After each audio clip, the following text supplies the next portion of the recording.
Let's see, I'm an Arizona native, born in Tempe, lived there pretty much through my college years. Moved out to Maricopa in 2006.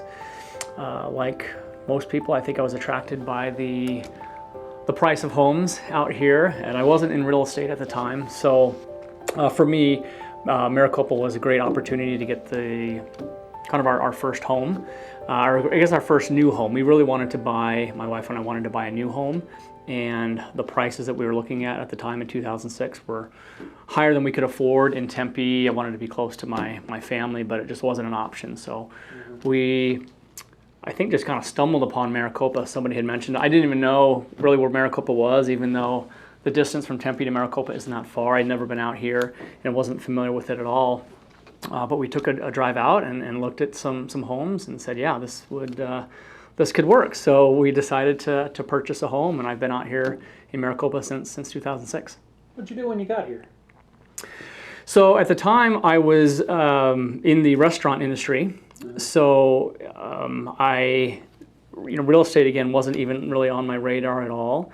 I was working as a manager of a pizza restaurant in Chandler, commuting up there. And then when kind of the recession hit, the owner of that restaurant closed down the shop. I was out of work and said, I think it's time to maybe do something else. I enjoyed working in the restaurant business and had done that pretty much, waiting tables through college, and that had helped to pay my tuition. But my wife's mother lived in California. She was she was a realtor there, and had some experience in real estate. And she'd always said, just kind of in passing, that she thought I'd make a good realtor. But I hadn't really given it much thought until I had the opportunity to be unemployed and give it a little thought, and said, yeah, I think I'll look into that. Additionally, and again, this was probably around 2009. That's when I got my license. My wife's stepfather was buying some investment properties here in Maricopa. And so my wife and I would go around with a realtor and kind of help to preview the homes. He wanted to buy some homes and keep them as rentals, so he wanted us to do the work for him. And so we'd go around, look at homes, kind of make some recommendations, and that was kind of my first introduction into real estate. And I said, hey, this looks like a lot of fun. This looks like something I'd be interested in doing. And then when the job loss happened, I said, okay, this is maybe a door that's opening to kind of transition into real estate. So that's kind of how I got started. Yes, it was a sign from up above. Yeah, yeah. Usually, losing your job isn't always the best sign, but I've been very blessed with a lot of success, and wouldn't see myself doing anything else. Mm-hmm. So you come into the market in 2009 as a realtor. You were here before then, but in 2009 you come into the market. What did you think? So I think I was a little naive really to where the market was. So the first house we bought was, again, 2006, which was pretty much the peak of the market here. Paid $236,000 for that little house. It was 1,500 square feet, brand new. Loved the house.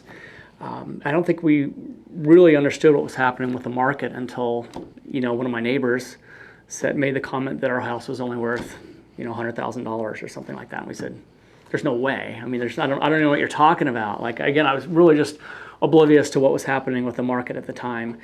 And it turns out it was worth even less than $100,000. Later, again, this was just as I was getting started, unemployed, tried to do a short sale, and actually ended up losing the house, and then the bank sold it, I think, for $80,000. So yeah, about a third of what we'd paid for it, just a few years earlier. So, I, again, not really understanding where the market was. I mean, I guess after that, I knew that the market was pretty low, but yeah, it was an interesting time because a lot of realtors were getting out of the market because it was really difficult to sell homes as things were declining. And so a lot of realtors exited. I came in pretty much at the bottom and got my start there. Again, the first house I sold was, I think, $60,000.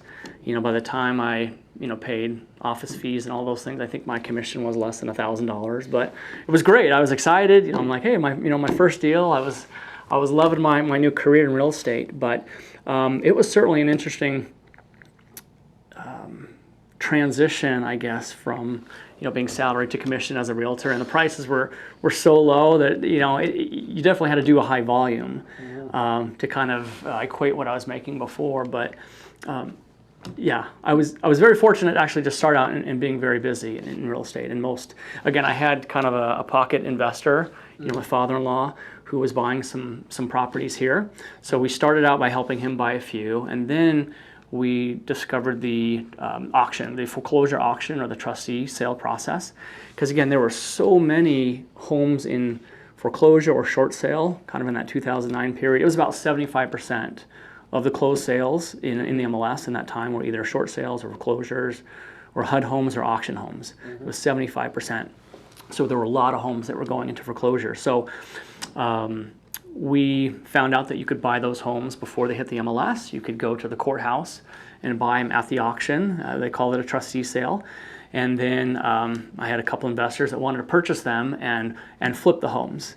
So and we did everything for them. I mean, we helped to clean them up, even evict the people if we had to do that, but get the homes ready to market and list and sell. So that gave me a lot of experience right out of the gate as a new realtor that a lot of other people don't have. It usually takes a long time to build your business, but I was able to pretty much hit the ground running. And I think by my second year, I had done 70 to 80 homes in that second year alone. So very fortunate to get a lot of experience early on. So you had to, I guess, adjust your business model to the foreclosures. And you learned that. How long did it take you to figure that out? I mean, to get to that point. Yeah, well, the foreclosures, well, as far as like the trustee sales. Yeah, the trustee sales. Yeah, I mean that's an interesting process that has a lot of risk associated with it because there's no inspection period, there's no due diligence period. You a lot of times are buying these homes as is without even seeing what the inside looks like. Mm-hmm. You could drive past them and maybe find out if they're occupied or vacant. Mm-hmm. But if the blinds were closed and the doors are locked, I mean, you have no idea what the condition of the home is like inside. So definitely a high risk adventure, for an investor, because you could open that door and you could find out that everything was missing inside or it was riddled with mold or something like that. And fortunately, we had very few bad experiences like that, but there was always a lot of risk there. So most people avoided doing that, and it was a cash-only sale anyway. So we had a great opportunity to get some inventory. But yeah, there were a lot of things to learn because the market was changing so rapidly. The short sale process, there was a lot to learn with that. I mean, every bank had their own process of submitting an offer and trying to negotiate that offer. Because on a short sale, it's basically you're trying to convince the bank to sell the property to somebody else for much less or much less than the loan balance. So if the person owed $300,000, the bank has to agree to let somebody else purchase that home for $100,000, and then essentially the bank takes a $200,000 loss. Mm-hmm. So there was always lots of paperwork, and a lot of times those short sales were not successful, and then they became foreclosures. But yeah, there was a lot to learn. So especially as a new agent with very few resales on the market, mm-hmm. I was working almost exclusively with buyers, mm-hmm. Except for those investor homes that I had. So it was an adventure. I mean, these homes were abandoned. Sometimes people, walked away and left, all their belongings inside. They abandoned them. Sometimes they were malicious and vandalized the home or stole things out of it. When you open that door to go show the home, you never knew, quite what you were going to find inside. So it was certainly some interesting times. But thankfully, the market was able to rebound quickly. I think one of the challenges that we had was because there were so many people that lost their home to foreclosure, they were not able to buy again, right? If you have a foreclosure on your credit report, the bank's not going to give you a loan for another 3, 4, 7 years, depending on the type of loan program that you're doing. So I think we were very fortunate that we had a lot of people a lot of investors and a lot of Canadians, especially that were buying homes down here. That really helped the market to rebound as quick as it did, with the high supply of foreclosures and short sales that we had. So I think we were very fortunate, even though as a buyer's agent and I'm working with a buyer trying to purchase that home as their primary resident, it was super competitive, mm-hmm. right? Like you would want to make an offer on a home, almost like it was recently here in the seller's market. you'd see this home for $70,000 and you try to make an offer on it, and it's got, 8 offers on it, 10 offers on it, or more. In fact, one of the listing agents who worked for a bank and had numerous foreclosure listings, they would just record every morning. They would just do a voicemail, and you would call, and they would say, if you're calling about this property, we have 5 offers. And if you're calling about this property, we have 8 offers. And if you're calling about this property, we have 12 offers.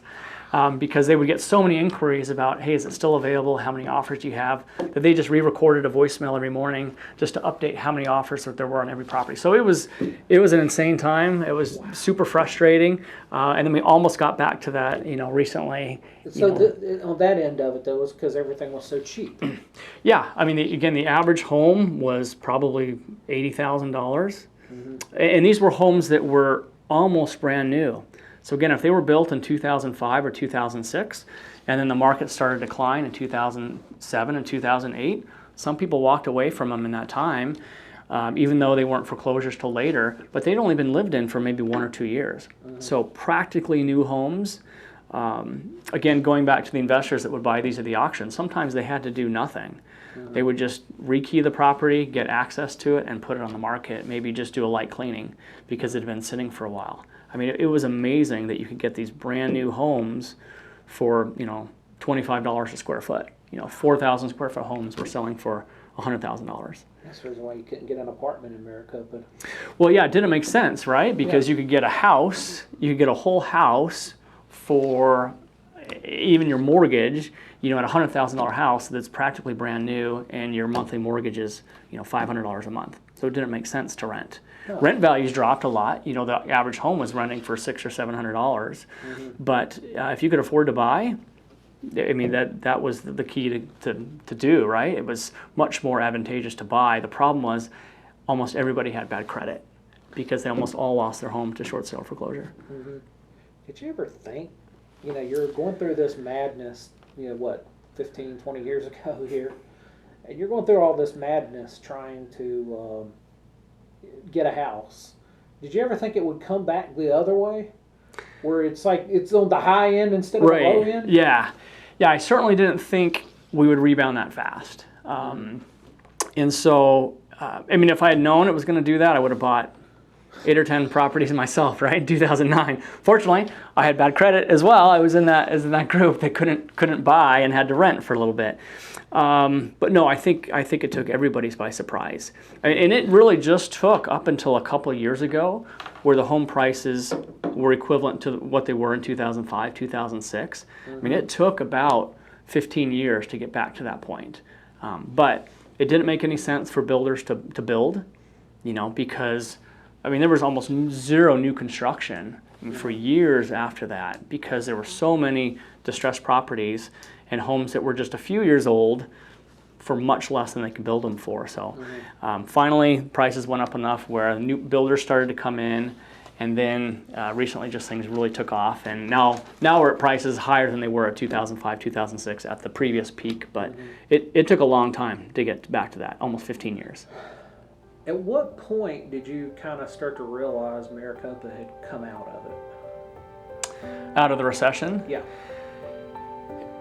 I probably wasn't even until maybe 2013, 2014. Really once we started seeing new homes being built again. That was probably when we realized that, okay, this is, we're going to make it. Because for a while, there was just so much, not just foreclosures and short sales. Finally, the number of those decreased, and resales started to increase, but there was still so much vacant land, not vacant land, but improved lots that builders had walked away from, where the streets were in, the sidewalks and gutters were in, the utilities were in, build-ready land and lots in these subdivisions that was just sitting there.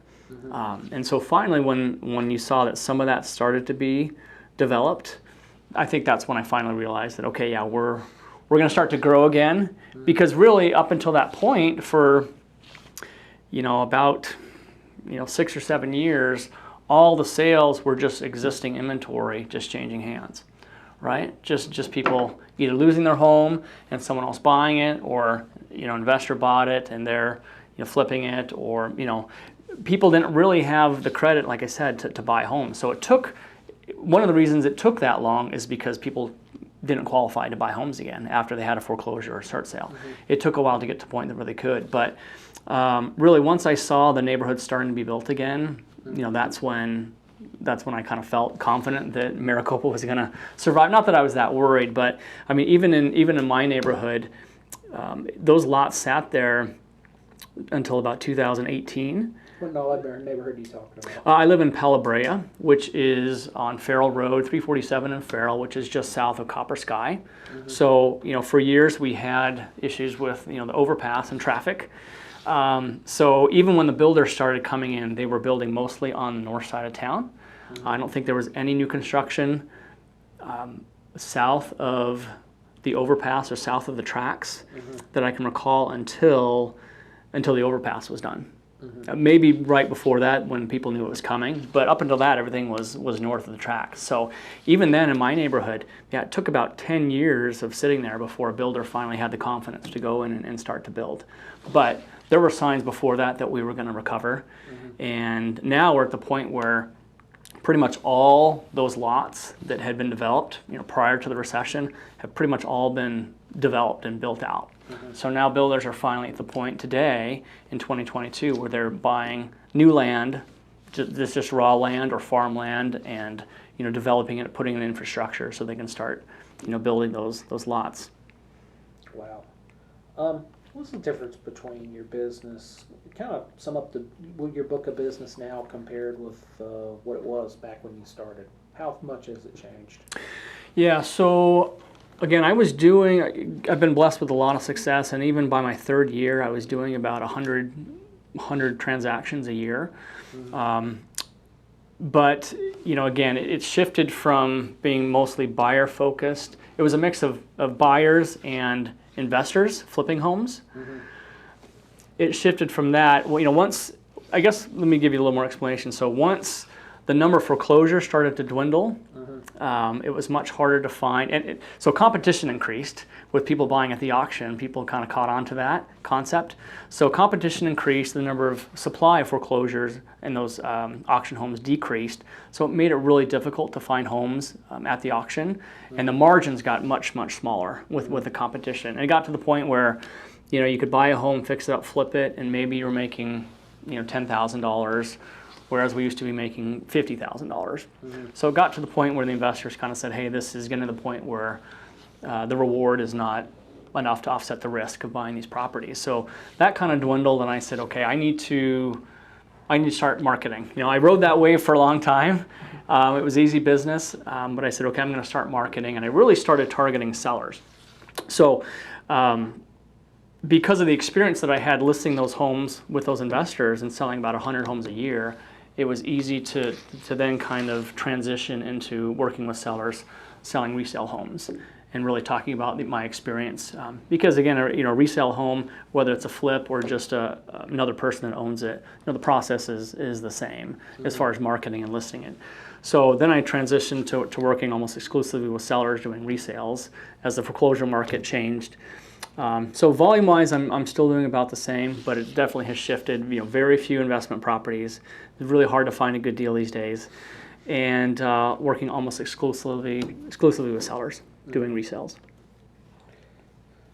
So when you say, just so I kind of better understand it, when you say working with sellers doing resales, you're just listing, getting it listed, helping them get what they need to get top dollar out of it, or? Exactly. Yeah. So I have a great program. So actually, because I worked with investors for such a long time, flipping homes, I was able to learn, what is effective when you're selling a home if you're going to remodel, right?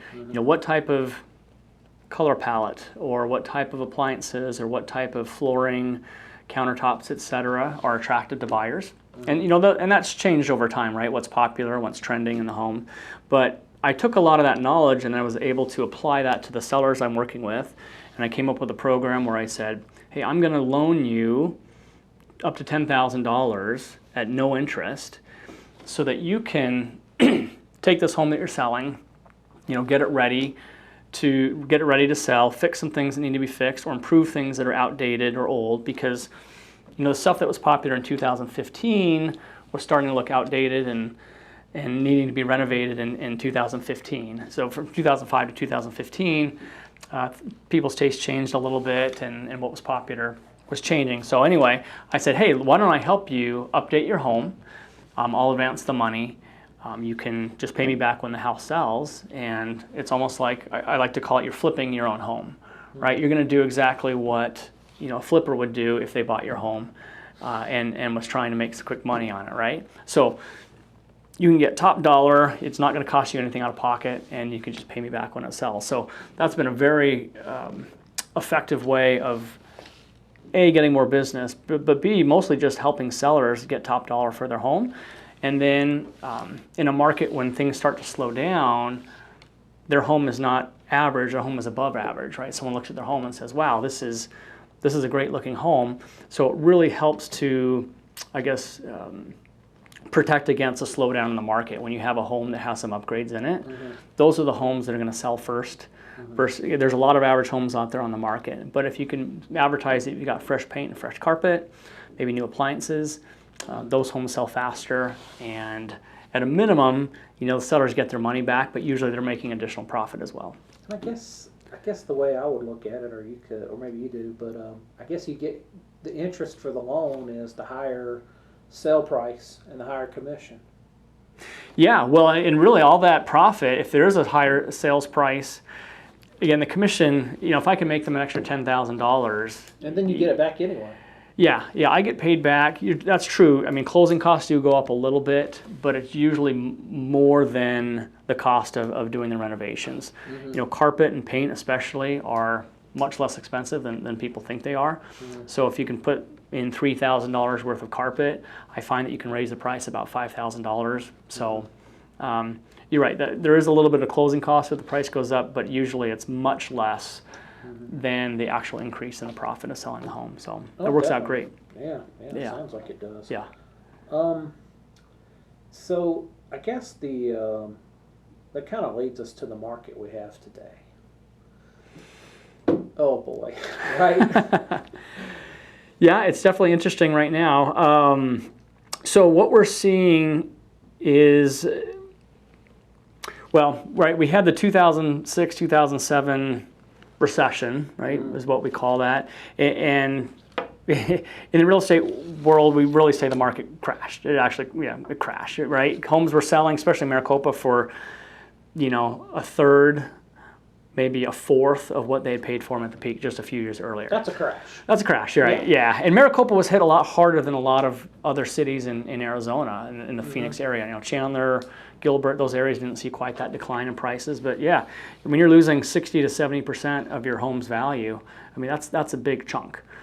So today things are slowing down. I like to use the term that the market is softening. So what we're seeing is an increase in supply. So 3 months ago, we had 151 homes, active listings in the MLS. Active meaning not having an offer on it at all, just active. 3 weeks ago. 3 months ago. 3 months ago, 151 listings. Okay. Today, that number is 386. So in 3 months, we've seen about 2.5 times of an increase in the number of active listings. Okay. That's a big jump. Especially because historically, right, the Maricopa market seems to be strongest in spring and summer. Normally we would see inventory levels drop. We'd see demand pretty high right now, but instead we're seeing the opposite. Demand has started to drop a little bit. Inventory is going up quite a bit. The main factor for that seems to be the interest rates, right? A year ago you could get a loan with an interest rate in the high 2s, low 3s. Today most people are in the 6s. Okay, and that's a big jump. So whether it's just being cautious and waiting to see what happens, or buyers being priced out of the homes that they want to buy, for whatever reason, most buyers have started to slow down a little bit and are kind of taking a wait and see approach. So I think the biggest factor, again, really is the interest rates right now. Those higher interest rates are causing things to slow down. And so, yeah, I'm not panicking, right? But it makes you a little cautious, right? If you're an investor, you're probably pulling back the reins just a little bit, just trying to slow down. I haven't lost all confidence. I still have land that I own that I'm developing and moving forward with building homes on. But smaller homes, right? 1,500 square feet, homes that can stay in that $300,000 price point, because I think there's still going to be a demand in that price range.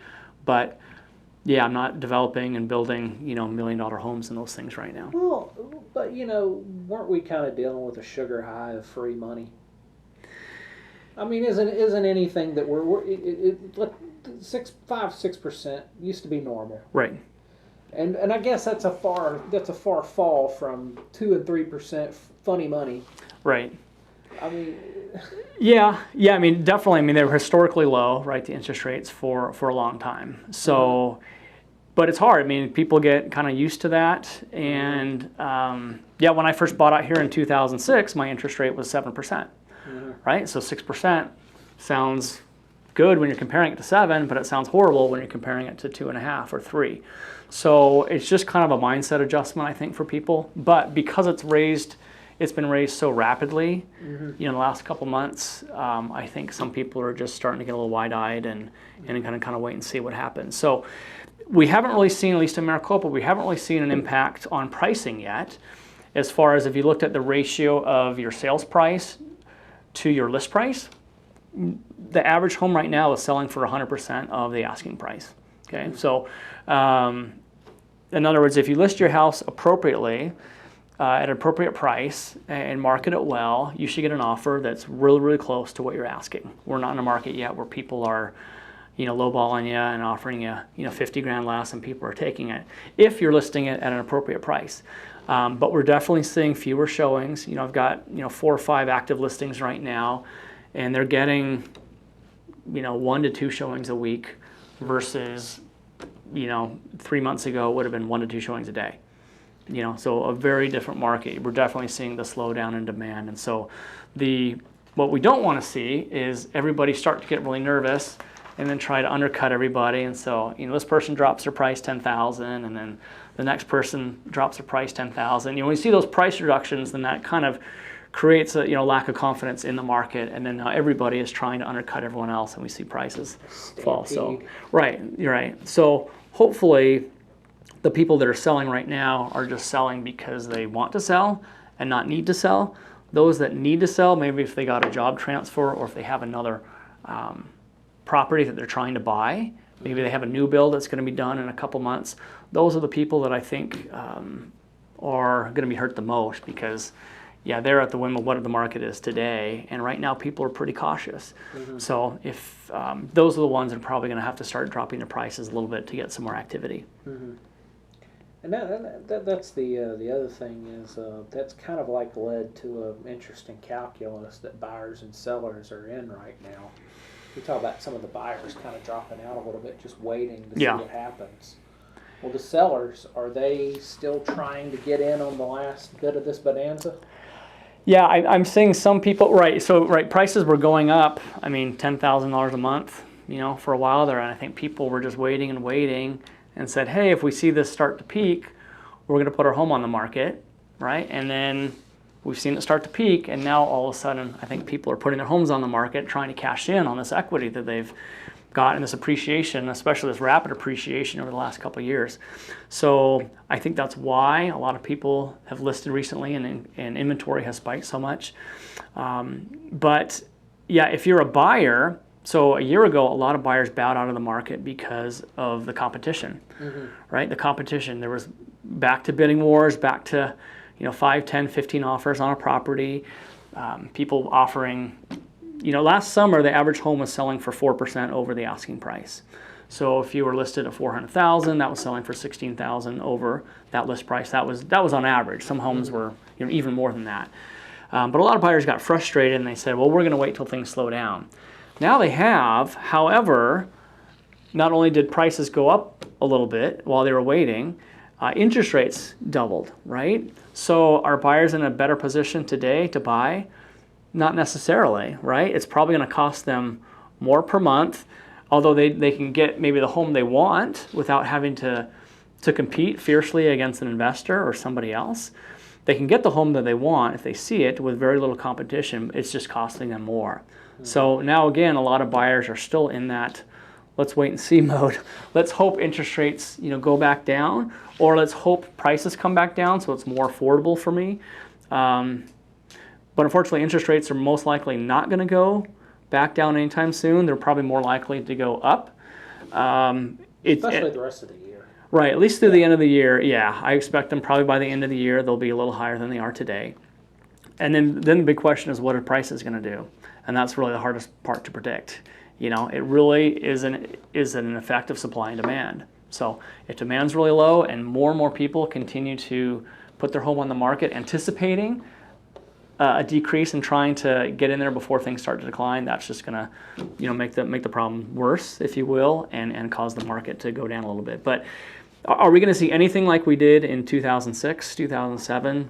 No, I have pretty much zero worry that that's going to happen because things are just completely different. Back then, there were a lot of speculators buying homes, people that had never intended to never intended to move into them, were just buying and selling as soon as the market had gone up a little bit. And we have some of that today, but most of the new builders, even today, are restricting people from buying homes if you're an investor. If you say that you're going to not occupy the home, or it's going to be a second home, they often won't even sell to you today, even with things slowing down a little bit. So you've got people that are moving into the homes, you have fewer vacant properties, you have a lot of people that have equity of this rapid appreciation that we've seen over the last few years. And so I think, and you have much more qualified buyers, when they're buying. So back then you could get a loan if you had a pulse. And today, the loan approval process is, there's checks and balances there. So I'm not really worried about another crash. Could we see prices go down? Yes, it's certainly possible, but a correction. A correction. Are we going to lose 60 to 70% of the value that we've accumulated? I don't see that happening at all. Yeah, that's the one that, I guess it's market to market. There's probably a market around the country where that's possible, but definitely not here. No, I don't see it happening at all. And I guess a lot of that has to do with the solid economic footing that Maricopa's on and the areas around it. Yeah. I think Maricopa is always going to be a great market for building. Arizona as a whole, I think, is going to have a strong economy, but if you looked at, if you were a new home builder, right, and you're looking for an area that you want to develop and build some new homes in, if you look at a map of the greater Phoenix area, you really have to go to the outskirts, right? There really isn't vacant land that you can purchase and develop into residential housing, near the center of Phoenix. You really have to go out. And Maricopa is much closer than a lot of these other areas. It's half the distance. If you want to get to Chandler, it's half the distance as if you were going to Buckeye or to Santan Valley, or all those outskirt areas are really booming now, like Maricopa, Whitman, up north I'm starting to see Black Canyon City, things like that, way out there. Queen Creek, right? Yeah, Santan Valley, Florence. There's builders that are now building in Arizona City, Eloy, Coolidge, a lot of those areas that were really at the bottom of the market for a long time. But if you looked at the distance to the center of Phoenix, right, and as far as available room for growth, Maricopa's got to be at the top of the list there for most builders. So even though the improved lots are not there right now, ones that have already been developed and ready to go like they were the last crash or last recession, there's still lots of land that can be purchased and developed. So I think Maricopa is going to stay strong in the housing market for a really long time.